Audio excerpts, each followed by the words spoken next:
तो एक समय की बात है जब परमात्मा कबीर जी यानी पूर्ण ब्रह्म मुनिंदर ऋषि के रूप में प्रकट थे। उस समय ये नल और नील दोनों मौसेरे भाई थे। इनकी मां सगी बहन थी और ये दोनों मेंटली डिस्टर्ब थे। तीन ताप से और प्रारब्ध के कष्ट से ये दुखी थे। इन्होंने शब्द ऋषि महर्षियों से दीक्षा उपासना लेकर जो साधना उन्होंने बताई वो करके देख ली थी। उनको कोई भी राहत प्राप्त नहीं हुई थी और सभी ऋषि महर्षियों ने ये कह दिया था ज्योतिषियों ने कि बेटा ये तुम्हारे प्रारब्ध का दुख है, तुम्हें भोगना ही पड़ेगा, आजीवन ऐसे ही रहना पड़ेगा, इसका कोई विकल्प नहीं। लेकिन ये आत्मा नहीं टिक सकती क्योंकि इसको मालूम है कि परमात्मा एक अजब शक्ति है, वो दुखी को सुखी किया करता है। फिर भी वो भटकते ही रहते हैं। इसी दृष्टिकोण से जब परमात्मा मुनिंदर नाम से आए हुए थे ऋषि रूप में, वो पहले ऋषि लोग दरियाओं के किनारे सत्संग किया करते थे, प्रवचन किया करते थे, ज्ञान सुनाया करते थे और वहां छोटी मोटी झोंपड़ी आश्रम बनाकर रहा करते थे। इसी प्रकार परमात्मा खुद मालिक रहा करते थे। मुनिंदर ऋषि के रूप में एक आश्रम बना रखा था। नल और नील को पता लगा कि बड़े प्रभावशाली ऋषि हैं, बहुत से लोगों को सुख दिया है, तो वो भी वहां चले गए। सिर पे हाथ रखते ही दोनों स्वस्थ हो गए। एकदम उनके शरीर से जैसे पहाड़ उतर गया हो। दोनों एकदम स्तब्ध रहे कि सचमुच ही तो भगवान है। चरण पकड़ लिए, हे भगवान हम तो आपके आश्रम में सेवा करा करेंगे, हमारा तो जीवन दान दे दिया। तो परमात्मा बोले कोई बात ना बेटा, अपना भजन करो और सत्संग हो तब आ जाया करो, तुम सेवा करा करो। तो वहां सत्संग के अंदर दुखी अधिक आते हैं परमात्मा के दरबार में हमेशा जब भी वो आए हैं, क्योंकि वो हमारे पिता हैं और हमने इस काल के लोक में गलत काम कर करके पाप कर करके इतने पाप इकट्ठे कर लिए कि हमें वो भोगने में बड़े मुश्किल हो रहे।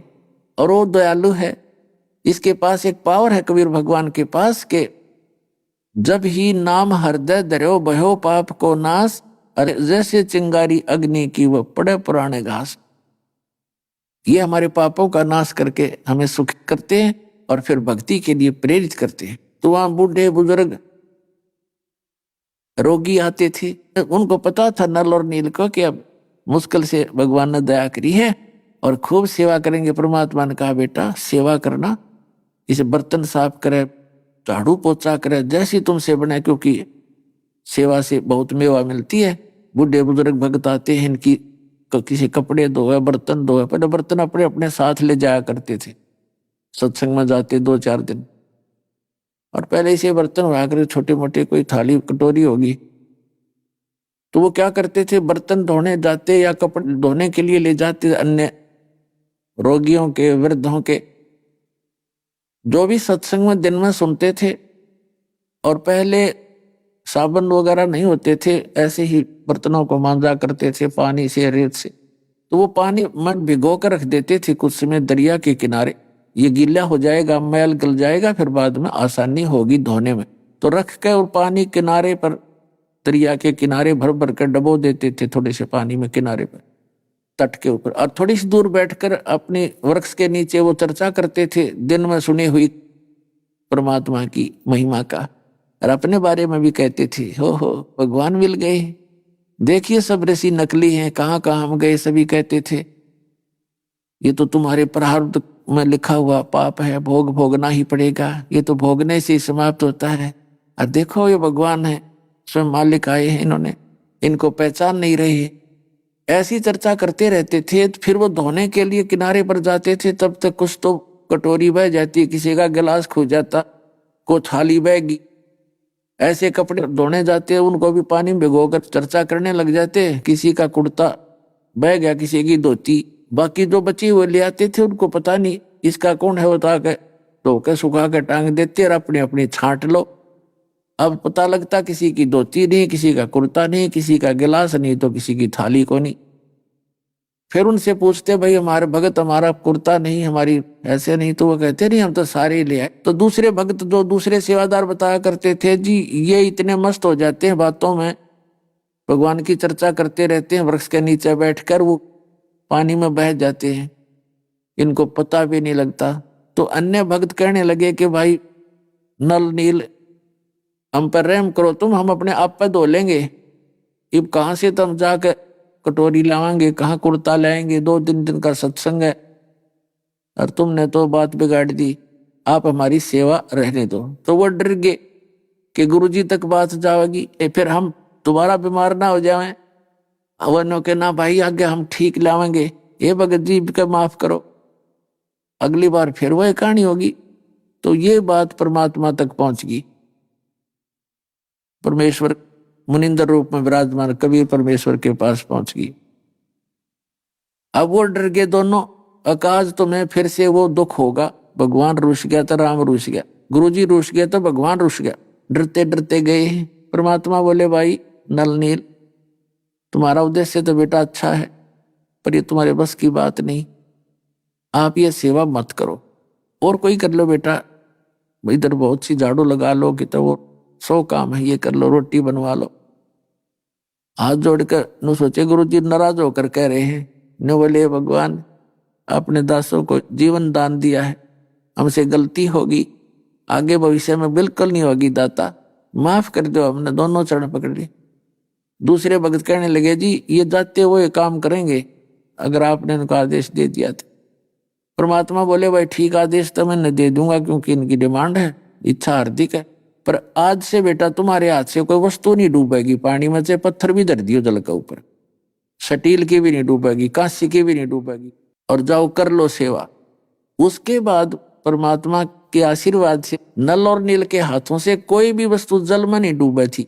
जहां भी उन्होंने वस्त्रों को भिगो कर जल में डबो दिया तो वहीं रह गए, वो ना ऊपर हो सकते ना नीचे जावे। ऐसे ही काशी के बेले होते थे थाली, वो तो पानी में गिरते डूबा करें, उनको पानी से भरकर दरिया के ऊपर भी रख देते ना, भरे पानी से वो नो रहते थे। और जहां पानी में भिगो कर रख दिए डबो दिए नीचे तो वहीं रहते थे, आगे पीछे नहीं होते थे एक सूत भी। जब वो चाहते तभी उन्हीं के हाथ से बाहर आते थे। औरों ने कोशिश कर ली निकालने की, अन्य दूसरों ने झटके दे दे के वो वहां से हलते नहीं थे। इतनी जबरदस्त पावर उनके हाथों भगवान कबीर साहिब की कृपा से हो गई थी।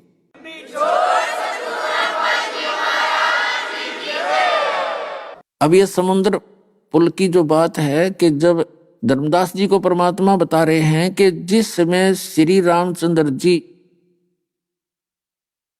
पुल बनाने की तैयारी करने लगे, उन्होंने 3 दिन तक समुद्र के अंदर खड़ा होकर और समंदर से प्रार्थना की थी मुझे रास्ता दे दो, और रास्ता नहीं दिया था। हाँ जी, धर्मदास जी ने यह कथा तो सुने रखी थी सारी। तो उस समय भगवान आपके श्री रामचंद्र जी ने कहा था लक्ष्मण से कि मेरा अग्नि बाण दे लक्ष्मण, ये लातों के भूत बातों से नहीं मानते, इस समंदर को जला दूंगा मैं अभी। जो ही श्री रामचंद्र जी ने अग्नि बाण छोड़ना चाहा, उसके छोड़ने से क्या होता, समुद्र पूरा जल जाता, पूरा समुद्र नष्ट हो जाता जल के। तब समुद्र आया विपर रूप बना के, ब्राह्मण का रूप बना के, और कहा से भगवान आप ये जुल्म ना करो, आप तो पाप के भागी होगे, इसमें जीव जंतुओं का अंत नहीं कितने हैं, और पृथ्वी डामाडोल हो जाएगी। तो यदि समुद्र को आप सोख दोगे तीर से तो ये खड्डा बन जाएगा, इतना गहरा खाई था फिर भी नहीं जा सकते वहां पर। ये ऐसा काम करो सर्प भी मर जावे लाठी भी ना टूटे। तो श्री रामचंद्र जी ने पूछा कि वो कौन सी विधि है वो बता फिर। अब ये नल नील और भी वहीं पहुंच रहे थे लाठी ले ले। कहते हैं आपकी सेना में नल और नील नाम के 2 सैनिक हैं, भक्त हैं, और उनके हाथों में ऐसी शक्ति है कि वो पत्थर भी रख देंगे ना मेरे ऊपर, वो जल में डूबेंगे नहीं। तो नल नील की आवाज लगाई, नल नील दोनों चलकर आगे। तब श्री रामचंद्र जी ने कहा कि भाई कोई ऐसी तुम्हारे पास पावर शक्ति है? कहां जी, अपना आत्माओं यहां मार खाता यह प्राणी अभिमान करता है, थोड़ी सी भक्ति हो जा, थोड़ी सी सेवा कर ले, उसे थोड़ी बहुत सिद्धि भगवान की भक्ति से आ गई तो अंडी पाक जाते हैं, पंसारी बन जाते हैं हल्दी की गांठ से।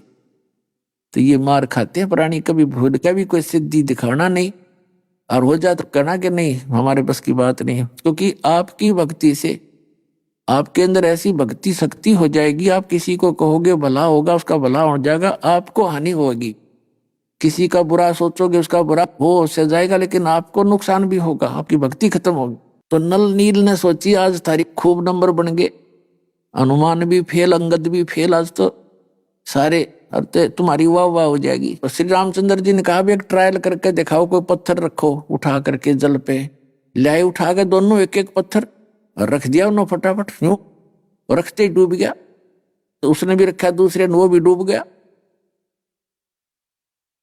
तब रामचंद्र जी कहने लगे जैसे विपर रूप में, ब्राह्मण रूप में खड़े समंदर से, मानो रामचंद्र जी ये कहना चाहते हैं कि झूठ बोल रहा है तो इनके हाथों में ऐसी पावर तो है ही नहीं।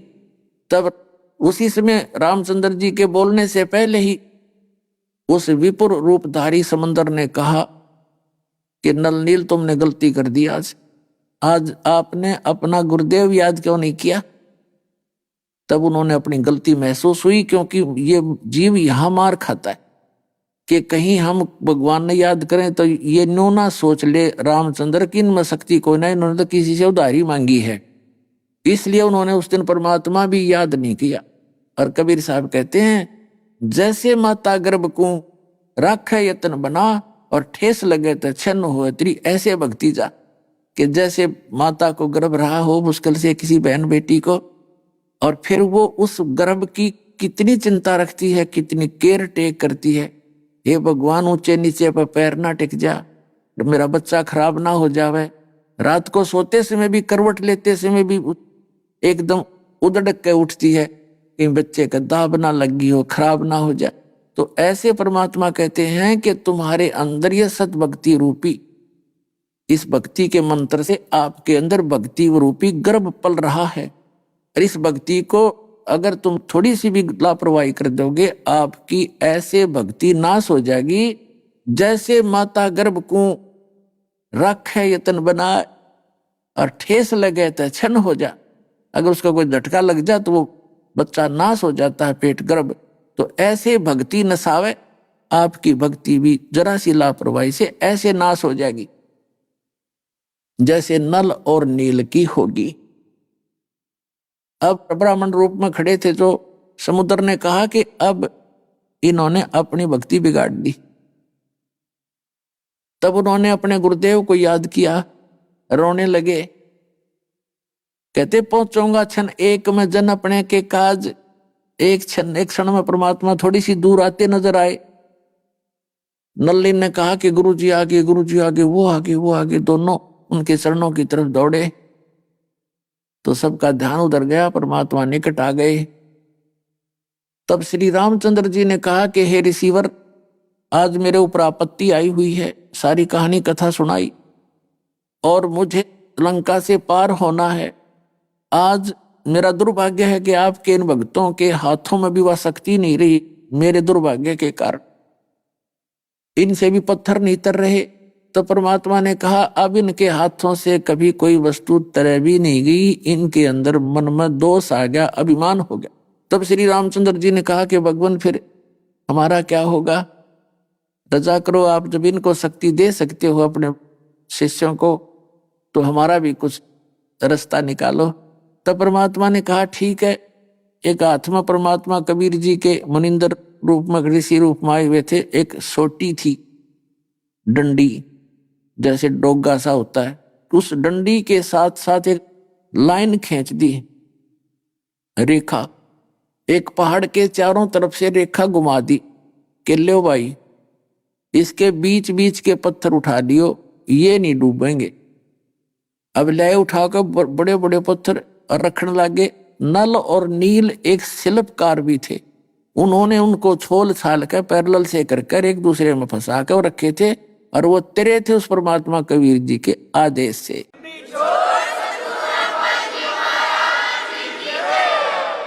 तो यहां परमात्मा कहते हैं हमने ही सेतु बांधा और लंका पर करी चढ़ाई है, हम ही राम रहीम करीम पूर्ण करतारा। कहते हम ही राम हैं, ये राजा दशरथ वाले राम नहीं, राम माने गॉड, अल्लाह खुदा है, हम पूर्ण करतारा। हम ही बांधे सेतु, यानी वो पुल बांधा था हमने ही, और चढ़े संग पदम 18। कबीर साहब कहते हैं, चन में धरती पग धरो, नाद सृष्टि संजोगे, पद अमान न्यारा रहूं, इस विद दुनी बिजोगे। बोलत है धर्मदास जंद जननी को थारी, कौन पिता परवेश कौन गतरेन अधारी, क्यों उतरे कलमाई कहो सब भेद विचारी, तुम निज पूर्ण ब्रह्म का अनपान आहारी, कौन देह सने नैनन मुख नासा नेहा, तुम दिखत हो मनुष्य कौन विद जंद विदेहा। अब धर्मदास जी कह रहे हैं, कौन तुम्हारी माँ, किससे तुम्हारा जन्म हुआ। तो परमात्मा कहते हैं कि ना मैं जन्मू ना मैं रू, ना आऊं ना जाही, शब्द विहंगम सोने में ता मेरे धूप न छाही। परमात्मा कहते हैं, बोले जंद सुनो धर्मदासा, हमरे पिंड प्राण निश्वासा, हमारा जो शरीर है ये तुम्हारे जैसा श्वास वाला नहीं है, और गर्भ योनि में हम नहीं आए, मादर पिदर न जननी जाए, हम किसी माँ के गर्भ से नहीं जन्मे, तुम्हारे की तरह जन्म लेकर नहीं आए। अब क्या बताते हैं परमात्मा कि आप क्या कह रहे थे धर्मदास कि मैं कोई जीव हिंसा नहीं करता, हम पार हो जाएंगे।